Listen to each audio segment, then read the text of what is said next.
আসসালামু আলাইকুম ওয়া রাহমাতুল্লাহি ওয়া বারাকাতুহু। সমস্ত প্রশংসা মহান আল্লাহ তাআলার জন্য, যিনি আমাদের জীবন দান করেছেন। দুরূদ ও সালাম বর্ষিত হোক আমাদের প্রিয় নবী মুহাম্মদ সাল্লাল্লাহু আলাইহি ওয়াসাল্লামের প্রতি। প্রিয় দর্শক, একটি প্রশ্ন নিজেকে কখনো করেছেন, যদি আজই আপনার জীবনের শেষ দিন হতো, তাহলে আপনি কি আল্লাহর সামনে দাঁড়ানোর জন্য প্রস্তুত? আমরা সবাই জানি একদিন মৃত্যু আসবে, কিন্তু এমন ভাবে জীবন কাটাই যেন মৃত্যু শুধুই অন্যদের জন্য। মহান আল্লাহ তাআলা বলেন, প্রত্যেক প্রাণীকেই মৃত্যুর স্বাদ আস্বাদন করতে হবে। সূরা আল ইমরান। আর অন্য আয়াতে আল্লাহ বলেন, তোমরা যেখানেই থাকো না কেন, মৃত্যু তোমাদেরকে ধরবেই, যদিও তোমরা সুদৃঢ় দুর্গের ভিতরে অবস্থান করো। সূরা আন-নিসা। প্রিয় ভাই ও বোন, মৃত্যুর সময় কেউ ধনী থাকবে না, কেউ গরিব থাকে না। রাজা প্রজা ছোট বড় সবাইকে একই পথ দিয়ে যেতে হবে। রাসূলুল্লাহ সাল্লাল্লাহু আলাইহি ওয়াসাল্লাম বলেছেন, তোমরা বেশি বেশি সেই জিনিসকে স্মরণ করো যা সব ভোগ বিলাসের অবসান ঘটায়, অর্থাৎ মৃত্যু। জামে তিরমিজ হাদিস 307।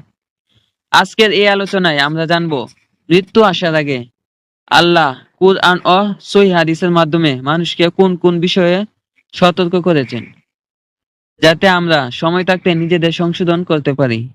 ভিডিওটি শেষ পর্যন্ত দেখুন, হয়তো আজকের এই আলোচনা আপনার এবং আমার জীবনের মূল ঘুরিয়ে দিতে পারে। প্রিয় ভাই ও বোনেরা, মানুষের সবচেয়ে বড় ভুলগুলোর একটি হলো এখন গুনাহ করি, পরে তওবা করব। শয়তান মানুষের মনে এই আশাই জাগিয়ে রাখে। সে বলে, তুমি এখনো তরুণ, বয়স হলে নামাজ পড়বে, হজে গিয়ে সব গুনাহ মাফ করে নেবে। কিন্তু আমরা কি জানি আমাদের মৃত্যু কখন আসবে? আল্লাহ তাআলা বলেন, কোনো ব্যক্তি জানে না আগামীকাল সে কি অর্জন করবে, এবং কোনো ব্যক্তি জানে না কোন ভূমিতে তার মৃত্যু হবে। নিশ্চয়ই আল্লাহ সর্বজ্ঞ, সর্ব বিষয়ে অবহিত। দেখুন, আমরা আগামী এক ঘন্টারও নিশ্চয়তা দিতে পারি না, তাহলে আগামী বছর তওবা করব, এই নিশ্চয়তা কোথা থেকে পেলাম? আল্লাহ তাআলা আরো বলেন, তওবা তাদের জন্য নয় যারা সারা জীবন গুনাহ করতে থাকে, অতঃপর যখন তাদের কারো মৃত্যু উপস্থিত হয় তখন বলে, এখন আমি তওবা করলাম। সূরা আন-নিসা। কত মানুষ সকালে সুস্থ ছিল কিন্তু সন্ধ্যা পর্যন্ত বেঁচে থাকেনি। কত মানুষ ঘুমিয়েছে কিন্তু আর জেগে উঠেনি। তাই আজই যদি আল্লাহর দিকে ফিরে আসার সুযোগ থাকে, তাহলে কেন দেরি? দুনিয়ার জীবন খুবই ক্ষণস্থায়ী। প্রিয় ভাই ও বোনেরা, আমরা দুনিয়ার জন্য কত পরিকল্পনা করি, বাড়ি গাড়ি ব্যবসা চাকরি, কিন্তু আখিরাতের জন্য কতটুকু প্রস্তুতি নেই। আল্লাহ তাআলা বলেন, পার্থিব জীবন তো কেবল ধোঁকার বোকা সামগ্রী। সূরা আল ইমরান। আর অন্য আয়াতে আল্লাহ বলেন, এই এই পার্থিব জীবন খেলা তামাশা ও আনন্দ ছাড়া আর কিছুই নয়। সব আখিরাতের জীবনই প্রকৃত জীবন, যদি তারা জানতো। সূরা আল আনকাবুত। বন্ধু, আমরা যে দুনিয়ার পিছনে ছুটছি, একদিন সবকিছু এখানেই চলে যেতে হবে। কবরে আমাদের সঙ্গে যাবে না টাকা, বাড়ি গাড়ি, পদমর্যাদা, যাবে শুধু আমাদের ঈমান ও আমল। রাসূলুল্লাহ সাল্লাল্লাহু আলাইহি ওয়াসাল্লাম বলেছেন, মৃত ব্যক্তির সঙ্গে তিনটি জিনিস যায়, তার পরিবার, তার সম্পদ এবং তার আমল। অতঃপর পরিবার ও সম্পদ ফিরে আসে, আর তার আমলই তার সঙ্গে থেকে যায়। সহিহ বুখারী হাদিস 6514। তাই বুদ্ধিমান সেই ব্যক্তি যে শুধু দুনিয়ার জন্য নয়, আখিরাতের জন্য প্রস্তুতি নেয়। প্রিয় ভাই ও বোনেরা, এটি ছিল আল্লাহর দুটি গুরুত্বপূর্ণ সতর্কবার্তা, কিন্তু সামনে আরো এমন সতর্কবার্তা রয়েছে যা শুনলে হয়তো আমাদের হৃদয় কেঁপে উঠবে। প্রিয় ভাই ও বোনেরা, আমরা অনেকেই মনে করি আরো কিছুদিন পরে আল্লাহর পথে ফিরবো, কিন্তু মৃত্যু যখন দরজায় কড়া নাড়ে, তখন আর কোনো সুযোগ থাকে না। আল্লাহ তাআলা বলেন, অবশেষে যখন তাদের কারো কাছে মৃত্যু আসে, তখন সে বলে, হে আমার রব, আমাকে আবার পৃথিবীতে ফিরিয়ে দিন, যাতে আমি সৎ কাজ করতে পারি যা আমি আগে করিনি। কখনোই নয়, এটি শুধু তার মুখের কথা। তাদের সামনে পুনরুত্থানের দিন পর্যন্ত একটি পর্দা থাকবে। সূরা আল মুমিন।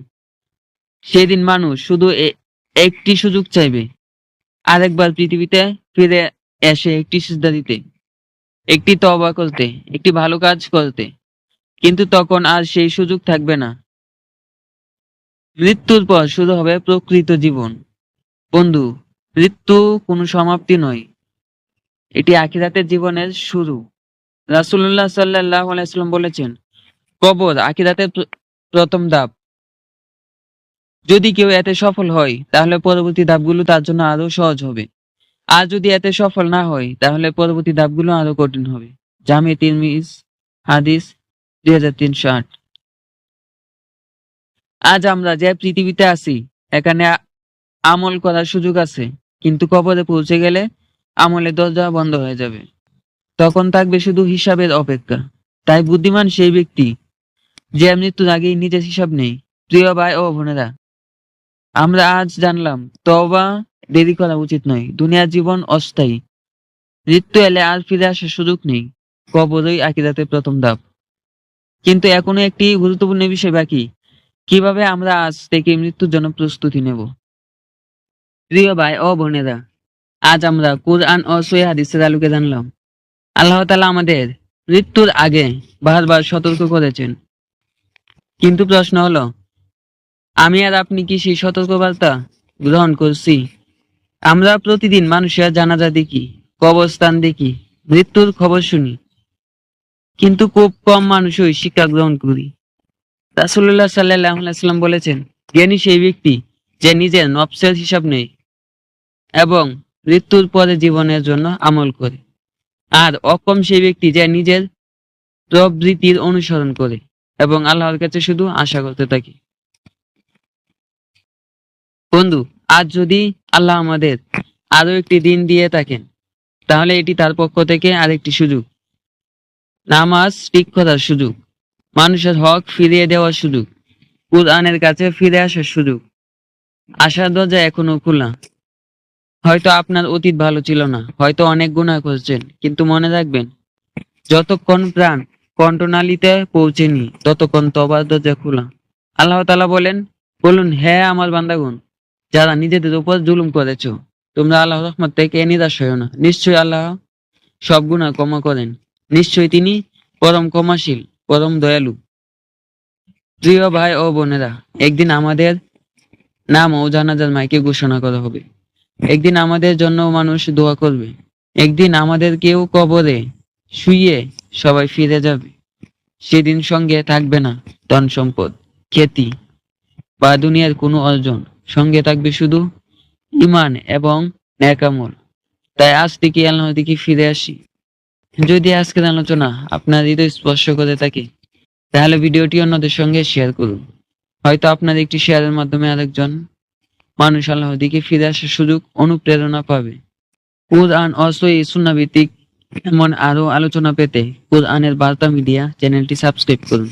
আসসালামু আলাইকুম ওয়া রাহমাতুল্লাহি ওয়া বারাকাতুহু।